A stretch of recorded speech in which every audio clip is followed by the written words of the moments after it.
Today I'm going to show you how to remove and install a dishwasher. This is our old GE dishwasher. I'm guessing the model number would make it about 17 or 18 years old. It gave up about a month ago, and finally getting around to replacing it. The new Maytag should be here in a few hours, so the first step is to take out the old one.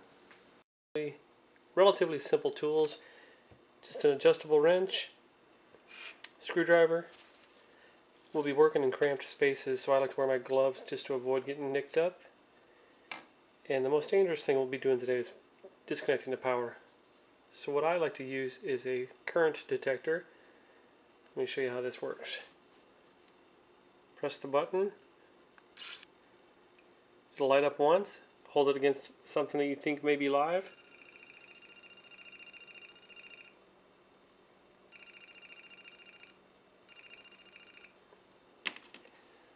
That way you can tell if what you're touching still has live current, and you can go ahead and flip the appropriate circuit breaker.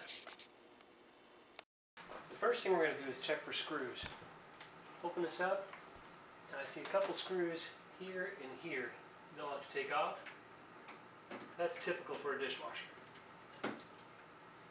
One, two. Bit of wiggle. That's all there was for this one. Look down below.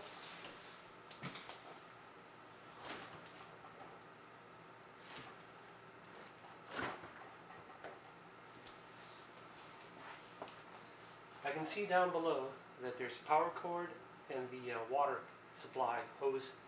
So I'll get a flashlight, get down there and look under there, and we'll see how to take those apart. One thing we have to do always when disconnecting plumbing is to turn the water off. For our dishwasher, the water is tied into our hot water supply for the kitchen sink. This is underneath our sink. I see the valve right here. I'm going to turn that off. To know it's off, first I'm going to turn the kitchen tap on, and then I'll turn this until I hear it stop.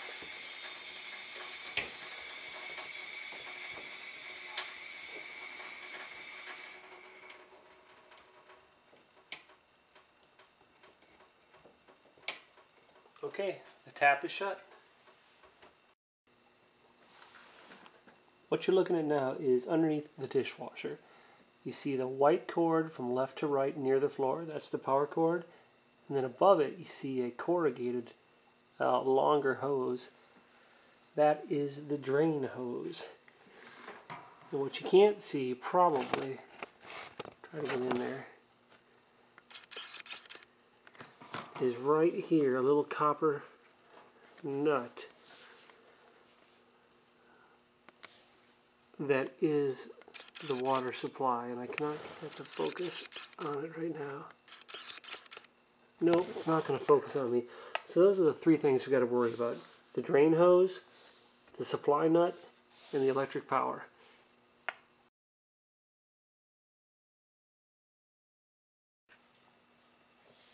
Just to double check we got the right power line. I've got my current detector. Just slide it under there. Press the button. Hold it there. Okay, so we have live current. So what I'll do now is I'll have probably my helper, my wife, go to the circuit breaker box and flip the circuit breakers till we find the right one that disconnects that. We've got the power off for the dishwasher now. The next thing I want to remind you about was you're dealing with water and pipes and plumbing, so there's going to be some spill no matter how much you do. So we got our dog towels out. These are the towels we use to dry off the dogs after their baths, not the main use towels. So I use these for the plumbing kind of thing. So what I'll do now is get in there and disconnect the water supply. I took a couple still pictures, but I was able to wiggle the unit out about 6 inches to show you the brass fitting right here. I'll go from underneath and just use my adjustable wrench to disconnect that nut, and there will be some water that spills out, and that's why I have the towels. Okay, I've used my adjustable wrench here to loosen this nut, and you can see it's starting to drip. Move my light back a little bit, and I know it's loose enough now to just unscrew with my fingers. So here we go. Almost done. Almost done. A couple more. You might hear a little pop. There it goes. And that's all there is to that. Put it on the towel for a little bit. Let that drain out and the water's disconnected. Since that copper piece was the only rigid connector holding us in place, now that that's loose, I'll be able to pull the machine out and work easier on anything else. There it comes. That'll be a lot simpler. Okay. I've pulled the dishwasher out as far as I can go with the drain hose. That's the long corrugated hose on top. This is a good chance to get back there and vacuum all the little Cheerios and all the little pieces of life that go in there over the years. I can lift up the insulation, sound insulation here, and see that the hose is held in by one screw. I undo that screw, I can pull it out. There may be a little residual water coming out from the bottom of the drain in the dishwasher. Okay, from the side I was able to reach in with my screwdriver, get in the grooves of that drain screw, and I'll start to undo it. It's easier with two hands, but this is to show you. So I'm going to break off here and use both hands. Okay, I was able to get the rest of this screw undone around the circular clamp on the drain hose. Pulled it out, only had a little bit of water, maybe a tablespoon or two. Pretty lucky.